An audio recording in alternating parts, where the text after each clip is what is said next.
look at her. Okay, you are recording now. As I say, before you hit record, which you already did, I was like, I got this. Well, I had a note right over my nose. It's from these talking to you. cards, and now it's going to bother me this whole meeting. You're recorded. Okay, so I was going to say something shallow. I really like Susan's hair, but. Don't,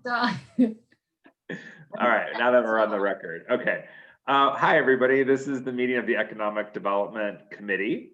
It is 6:01 on December the 8th, 2020. And for the record, everyone's name, I believe, is on their picture here. So those are who is in attendance. The one that says University Heights is Susan Drucker, our Economic Development Director, and everybody else is listed. So we'll go ahead and get started. The agenda item, there's just one item today, but it's a big item, is to review the RFP for the new zoning code. And with that, I will let Ms. Drucker explain away. Thank you. So if you recall back at our last Economic Development Committee meeting, which was on May 21st, we had several items, and the zoning code update I put at the end just to put on everybody's radar, something we've been talking about and going back and forth and when would be a good time to introduce it, and then also if it were an item that was going to be appropriated for it in the budget. So this past year, due to budget constraints, we did push it off. And so prior to going into the budget hearings, I felt it would be a good time to at least review the draft, just so the committee could see at least what I had drafted initially for an RFP. Because there, if you notice in the draft, it's there are some, I have some question marks that are highlighted, and another section where it says we have to talk to Luke just to fine tune some things. But I wanted to at least get the committee looking at this to first see if this is the type of RFP, the scope of services you would be looking for. And then if it was, then this is something that we could determine a time of when it would be good to send out the RFP, because just because the budget hearing is coming up doesn't mean we need it prepared and ready to go by the budget. Let's say, because assuming since we're going to do annual temporary appropriations, we're now looking at a March 30th confirmation date for a budget for 2021. So even if it took place after that, it's just to get it, if we were to pursue this next year, it would be to appropriate some funds for it. The other thing you want to consider is this is the way this was a full scope of services for an RFP, because we do need a full, if we're going to update the zoning code, it has to be updated from start to finish. It's not a matter of tweaking a couple chapters or some items or sections. It needs a full redress. And I think it goes back to 1956, most of it. So a lot of things are outdated. The city's grown, it's changed, and visions and visions change about what's expected. I was just reviewing the city's master plan earlier today. Our master plan that we have is a real cookie cutter master plan. So that's why I think this would be something that could really help fine tune a master plan down the road as well. But with the cost that would be associated with this, I mean, this could be a costly venture, and we're talking possibly $50,000 to $100,000.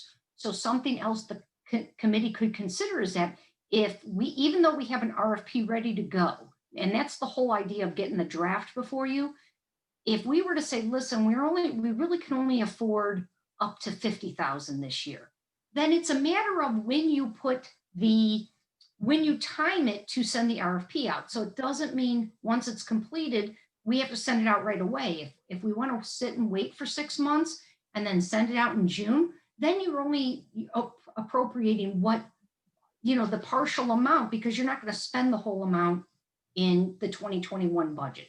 So that's something else that council may consider when you're looking to go through this process. The way the draft was also written is that this is an 18-month process, the way I outlined it. And again, all of this is strictly a draft, because I feel it's better to put something on paper, even if council says, hey, we don't like that, or that's wrong, or that's the wrong direction. But it's to me, it's always easier to start a discussion when you're looking at something concrete rather than just talking about different ideas. So I figure we can either cut back, it can grow, we can amend, but to start that process as a committee, just to get the RFP ready to go. And then the following steps was with council, what is council able to appropriate? What's possible next year? And then we could work backwards and say, okay, then this would be the proper time to send out that RFP. Because you don't want to, if let's just say the RFP was $100,000, but council can only appropriate $25,000, well, then we're not going to send the RFP out in January. We're going to send the RFP out probably in September and know that that's a process that would start at the end of the year, pay some amount to a consultant to get them started, and then then you're looking at 2022. So it gives Susan, yes. I'm sorry. I remember you mentioned a while ago that you thought it would be closer to 60,000. Do you think now that it's going to be closer to the 100? I really don't know, and that's why I originally suggested an RFP so that so when we send that out, it would give us an idea, but whoever responds to an RFP, you're really looking at them ultimately becoming one of your choices. So, because generally when you go with proposals, it's, again, I wanted to put in, I kind of threw in everything and you can cut back, but I really don't know. So I don't know an amount. Like I couldn't sit here. I don't want to undersell it and then, and say, oh yeah, it's 50,000. And then all of a sudden you get a $75,000 price tag and then council's shocked. So. No, we set aside 60 for David Hart. So. And the thing is, and the mayor and I talked with David Hart when he was at that time transferring his business to someone else. Mayor, when was it? It had to be like a year ago already. And so the city before the pandemic, approximately 30,000, and really at that point had a bunch of summaries. They really didn't do anything beyond some summaries. Shoot. So I mean, you didn't even get into the public meetings yet or any of that time. So thinking of that, and it's not as if you could pick up where David Hart left off and go from there. That's what I mean. This is Right. we're scratching everything and starting from square one again. I mean, I appreciated that it was incredibly comprehensive. It really was everything but the kitchen sink. Maybe the kitchen sink was in there too. But I would rather have someone who's qualified, or many who are qualified, give us an idea of how much that would cost. And then you can pair it, surgically decide what it is that's most essential and what could wait. Or, I mean, we'll only have a certain amount of funds to spend. Mhm. So, I mean, that gives us a much better idea of what we could best do with that. So when you say pairing, you mean like with the different objectives, like almost like an a la carte? Right. Like maybe this particular service we don't need, so if there's a price for each of At those. this time, or just can't do it at this time. We find great value in it, but we can't do it at this time. But we know that we want to put that on our back burner, and we know that that's an option at some point. Yeah, that was a thought I had too. Because like Susan, to Susan's point, we need the whole kit and caboodle. Now, whether we can afford the whole kit and caboodle right off the bat, no, but I'd rather have somebody who knows what they're talking about tell us and guide us in our Let's see what comes in and what the time period is, because as Susan said, it may be a multi-year or at least 2-year project, and then we're not paying the entire amount in 1 year. Right. Susan, where did the draft RFP come from? Me. Was it Just researching different like RFPs, different cities. okay, I wrote it. yeah, Very and- thorough. great. John, Yeah. have you had a chance? And just to back up too, remember, the thing is that's why I didn't want to do an RFQ. So, with an RFQ, people are just saying, hey, yeah, we could do that project for you. I wanted the RFP to get an actual, what is this going to cost us? So Mhm. that's why I put the time limit in, because, and technically you could do something, start something in 21 that ends in 23.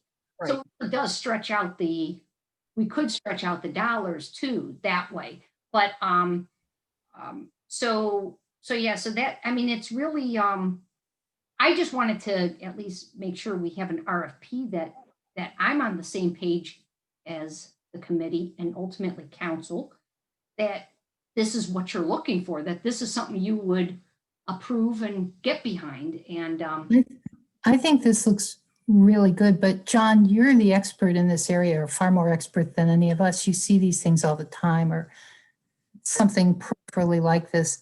What are your thoughts on the So I read through the document. It's really good. Susan, you did a really good job. It's very thorough. A few things I want to nitpick on, which I don't think we're in the weeds yet today to do that. But big picture, I really liked how you separated it by objective and by task.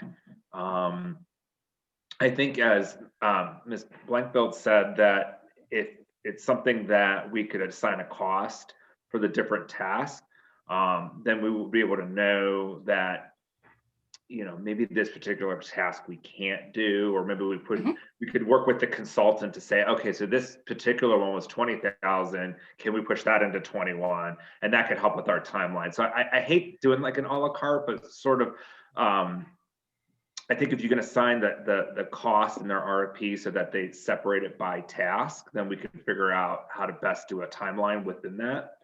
But I think it's a really robust program that we could put together here. The only worry I have, and I'm really looking forward to it, are the public sessions and the workshops. Yeah. I know we can't do that until COVID is over. We could certainly do it on Zoom, but there's such a huge value being in a room together and doing workshops, like when we did the branding. But there's a lot of things that this consultant can do before the workshops too. I mean, maybe the initial kickoff is by Zoom, and then they research and read our whole entire code, and then work with the committee, the steering committee by Zoom. But then we'll get back to the public. You know, that might not even be later in the summer and the fall by then. I don't know, but I think it's pertinent that we do that in person at these workshops, and that's going to be dependent on the pandemic, how things are going. So, which is going to play a role in our whole timeline altogether. But no, I think it's good. And I do have some things I can work with you on, just these stuff, like the insurance. Do we really need the consultant to be fully insured? They're not building a building. They're just reviewing a code. So well, any RFP I came across, all had insurance plans, and that's why I think that's one of the things I had for, to question Luke about. Okay. So I don't want to make some determination. Like but they don't need like $1 million policy like an architectural firm would need, because they're not going to have the liability of constructing something. So that's something there. And then the order of some of these objectives, I don't know, maybe I feel like I want to shuffle it a little bit, because we talk about too. Yeah. Huh? That's right. You mean the tasks and the order? Yeah. It wasn't going in any particular order. I was just okay. You kind of try to set an order saying how would this work, but then you have these tasks and it's never going to be perfect because of, depending on how many public meetings and, as you said, input in this committee, because you had mentioned before that you wanted this other committee that has a member of ARB and BZA, and which I do think that's a good thing to do. I did not include a resident on the committee because of all the public hearings. I think you'll get a lot of public feedback on a rezoning. People come out of whatever their sticking point is, or they're going to come out anyway. So, but that's why it's also a matter of that committee and the timeline and everything.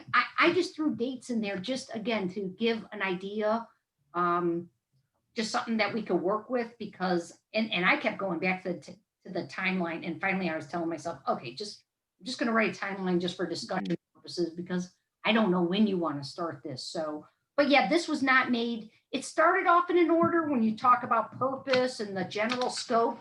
But as far as anything else, I mean, that's a matter also of talking to someone. This is just to get someone's proposal saying, here's everything we want. Yeah. To me, that's how I looked at the proposal is, what are we looking? So is something missing from here? Is something in here that you say, we don't need that in there at all? That's kind of where I was thinking to start initially, and then we should pick through this.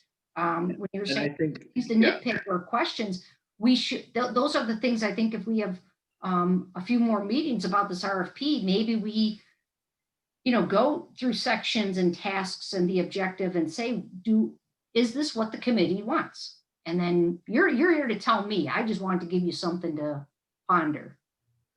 right. Okay. The timeline, it seemed long, but it's probably realistic. That probably will take that long. For the technical requirements for the proposal, I know you said this is an RFP, not so much an RQ, but I do want, and you do have qualification-based items in here, like the resumes and the examples. I do want it to be qualification-based as well, because at the end of the day, you're going to have a range of different quotes, and we may want somebody that's in this higher range, but I want to be able to defend it by saying this is the most qualified team. They've done this 25 times. They've been all over X, Y, and Z. So I want to ensure that the technical proposal includes qualification-based items, such as the resumes and the project examples, but to expound on that a little further.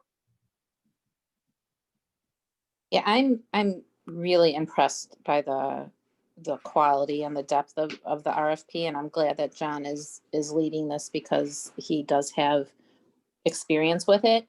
I'd really very much like to fast track it. I mean, this has been talked about for 7 or 8 years already with not a whole lot of traction. And if we can get that RFP out, it doesn't mean that we have to, we don't have to have that turnaround, but if we can get it done, by March when we send that budget out, then, we can at least make sure we have that line item in there. Yeah, so for example, like in section 7, timeline, that's one of the highlight areas. It said the total budget for all tasks, regardless of timeline, shall not exceed. So that's something where council would then have to come up with an amount. What are we willing to pay up to? Doesn't mean that's what you're paying, but that's where council's going to have to put the limit of what are you willing as a whole.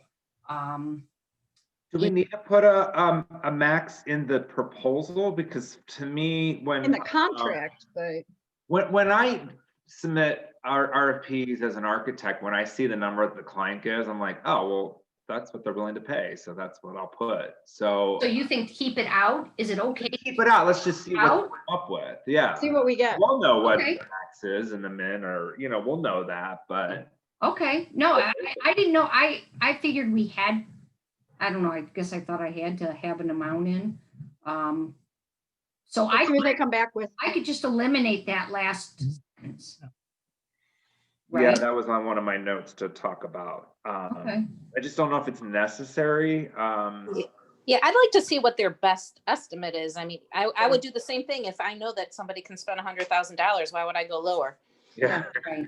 Well, we actually come in right at that. How convenient. So they'll come in at usually $100 under, or like, Exactly, $9.99. exactly. That's what they come in at. Yeah. Okay, so, Well, I would agree with what Michelle said, that this is something we've spoken about for a very long time. I was just reviewing some old BZA notes from 4 or 5 years ago that was going on and on and on about how our zoning code is antiquated. It's from the 50s, and there are things that we need to change, and this is something we ought to change, referring to something that was before the BZA. And I thought, when here we are, 4 years later, but we have this, and and we're closer because of that. And I think the 18-month process is realistic, and I think it's also realistic with an 18-month process that we could conceivably get it done by the end of 2022 if we time this right. Yeah, we're still spreading the cost of it over 2 years, but then we get the process done in a very thorough way, and we are well on our way by the end of next year and have it completed in 22. And this is a major investment in the city. It's been decades coming. So the cost is more than justified. It is something that, we would have gotten started on this year, but for, the thing that we're all dealing with the pandemic. So it is, Susan, this is strong work, and I'm glad to have it here before the committee. Thank you. The scope is really impressive. And Councilman, it just dawned on me too with this, your question about the insurance. I think you do have to, because we are dealing with contractors, and anytime contractors come in, they have to have their own insurance, have to have their own workers' comp, because you're even talking about coming in and having face-to-face meetings. Physical On your work site, their own insurance covers them. So as a contractor, I do believe you do want them to have insurance. Most places would have insurance. Everybody would be submitted. And whenever you go to a client's work site as a contractor, you have to have your own coverage generally, or the company you work for has to have coverage.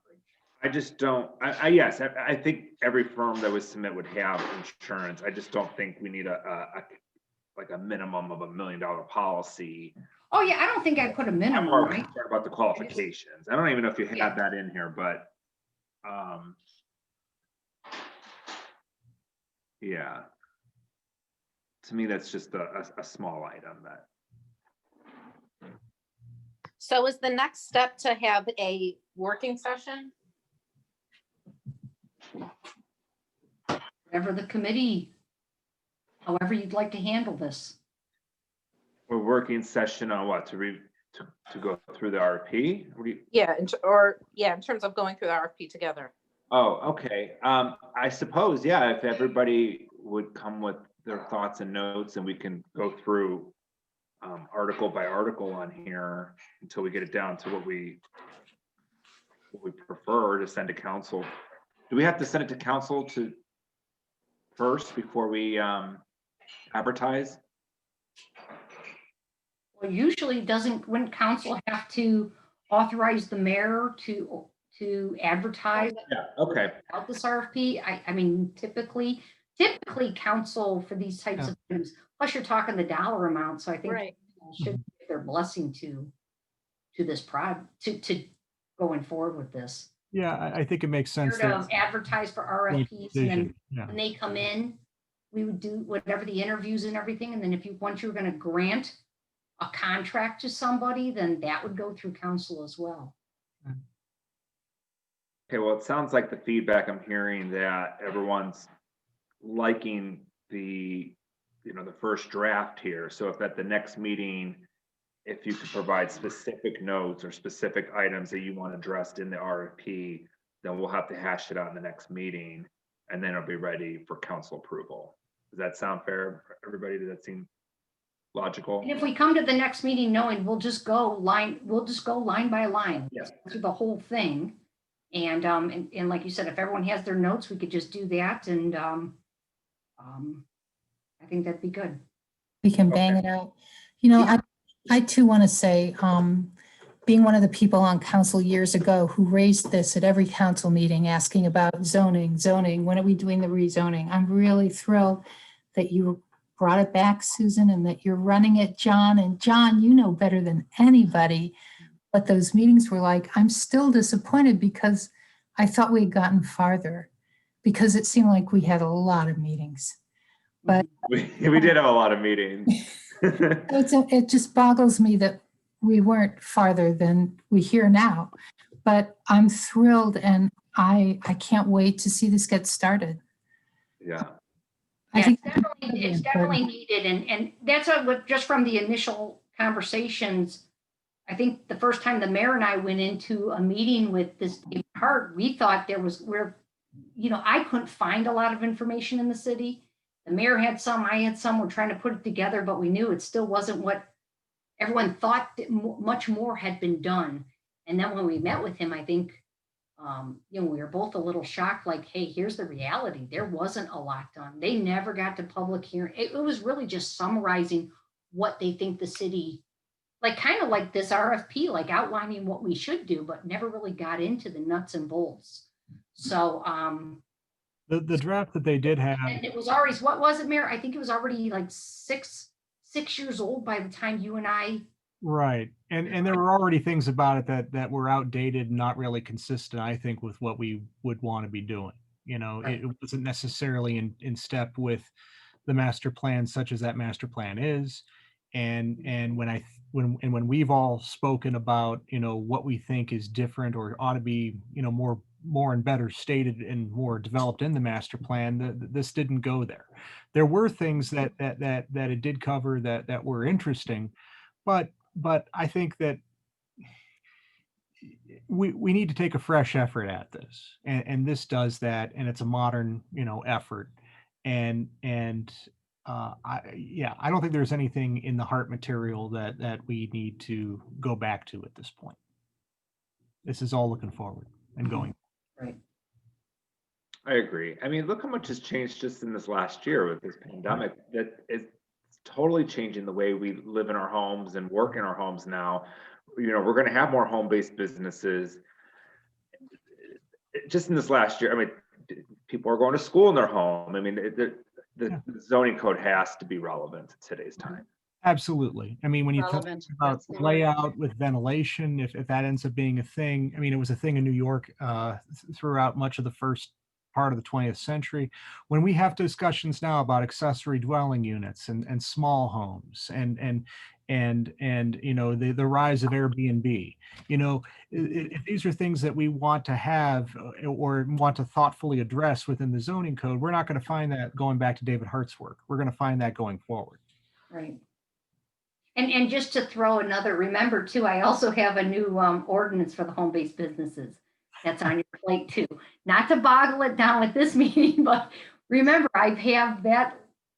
I drafted a brand new ordinance for home, and that was before COVID actually when I Right. drafted it. So that is something else that this committee should also look at down the road. Not a meeting with this. Those are two very big items to be handled separately, but keep that in the back of your mind. I'll be bringing that forward next year as well. So because that is something we should really address with the changes. I mean, even other things that have changed, like the growth of like Grubhub and DoorDash and how that's going to change the restaurant business. I mean, more and more people now are relying on these delivery services. It's going to change the model of how we lay out a building, and certainly the zoning is going to play a role in that, you know. How parking works, parking for curbside. The curbside, right. Right. Yeah. I mean, there's a reason why the Melt up at the corner of Taylor and Cedar isn't a going concern. They got nowhere to do that kind of thing. Whereas other businesses that have that sort of thing, they're making it through this pandemic. And that's something that council actually may be seeing, because a few of the businesses in University Heights have reached out to me about, hey, could I get a couple spaces in front of my store designated for curbside pickup? And or they run, it's not even you run in and get it, they are running out. The stores, they don't want people in their restaurants. The whole idea is they'll come out and you call, hey, I'm here, and they run your food out. So we have received some of those requests as well. So you may see that coming before a committee. So John, I actually think another meeting wouldn't even take an hour. Read through this and we go through, because it's such quality, as we all know, it's been put together with such thought and quality. We just have to discuss certain points. Okay. Yeah. So I will talk to Kelly about getting another doodle poll out. I'd like to do that this month, right? We could do that this month, you think, towards the end of the month? Do you want to just look at calendars now, since there are only a handful of us? Yeah, we could do that. And evenings are kind of free sometimes these days, oftentimes, except for meetings. It's not like we have much going on. Right. Well, I'm pretty open except for the holiday weekend.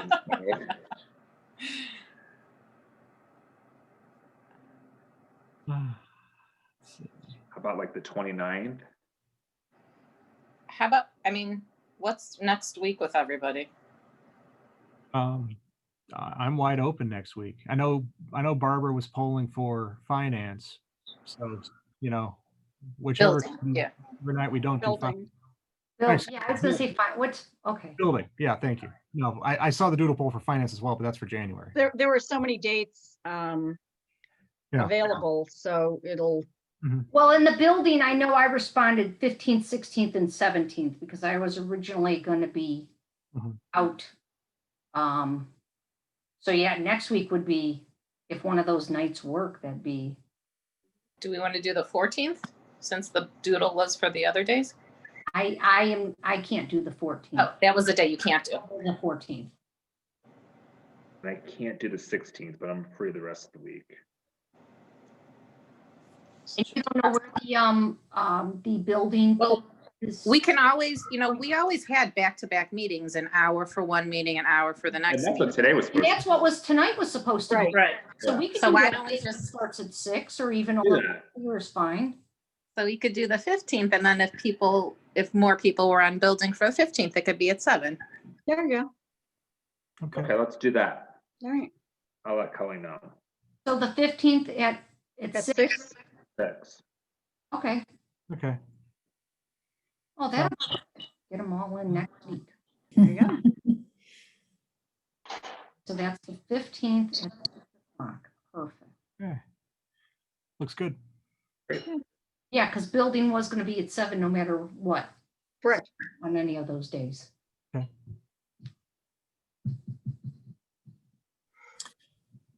So is building already set, Barbara, or are we still? No, it's not. It was supposed to be this evening, but in light of the other things we have to still consider and Right. work out, we put out, and Kelly had a new doodle poll out, which had lots and lots of dates. So we'll see what comes back to I her. haven't even looked. Okay, well, All right. All right, 15th works. great. Okay, so on the 15th, everyone will come with their comments line by line, and then we'll kind of go rip through that. Okay. Exactly. Good. Okay. This is exciting, folks. I'm glad that we're back on this. So Yep. I'm looking forward to the 15th, everyone. Yeah. Yep. All right. Thanks again, Susan. All right, thank you. I hope Amazing. everyone has a good night. You as Thank well. you. Take All right. care. Take care. Bye-bye. Bye. Bye-bye.